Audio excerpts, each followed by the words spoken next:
बुवा र मम्मीको लागि उहाँहरू चाहिँ 70 वर्ष 75 वर्ष भइसक्यो। त्यही भएर अब यहाँ ल्याएर बन्दोबस्त गर्ने तरिकाले यहाँ अब यो माटोले चाहिँ मुसा आउँदो रहेछ होइन। त्यही भएर चाहिँ अब त्यो मुसालाई पाल हुँदो रहेछ। फेरि यसलाई भत्काएर ढलान गर्ने, त्यसपछि यहाँ सबै फिनिसिङहरू गर्दै गर्ने। फिनिसिङ गरेपछि यस्तो छ अहिले। फिनिसिङ गरेपछि फेरि तपाईँहरूलाई देखाउँछ।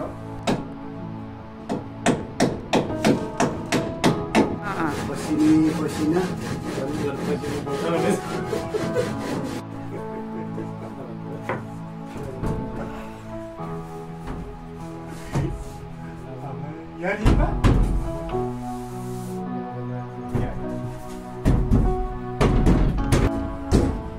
अहिले चाहिँ रातिको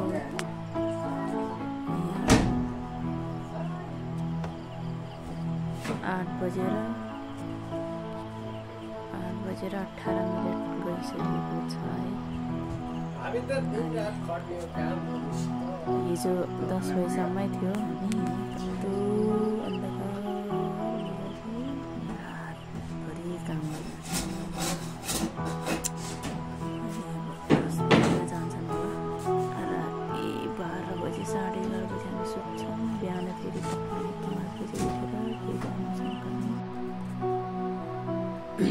पहिला कस्तो थियो अहिलेसम्ममा यस्तो भयो है।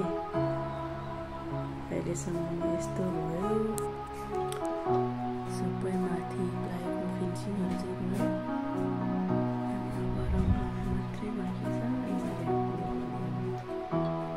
जुत्ता ऱ्याक पनि भन्यो। फिनिसिङहरू गर्न बाँकी छ है।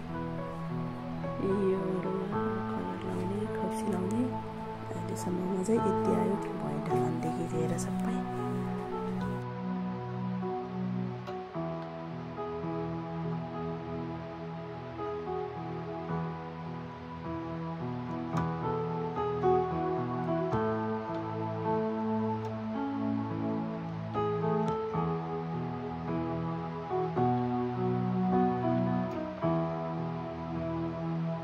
घर चाहिँ यहाँ ढोका हालेको छैन। अनि यहाँ बनाएको छ। हामीले बनाएको पलङहरू यो हो। अनि यो चाहिँ हालमा सबै रङहरू। यो टेबल बनाएको छ। यो अघि स्टिल टेबल साइला भाइको यो बनाएको।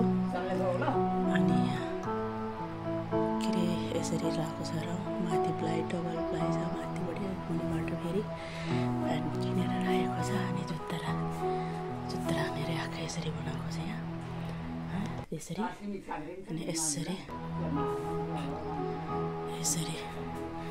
बनाएको छ। माथि सिलिङदेखि सबै कुरा दरवाजा यही हो। यसरी हामीले बनाएको छौँ है। अनि भुइँ ढलान गरेर सबै कुरा झालरमा रङ हालेको छ। त्यसै गरी अनि उतापट्टि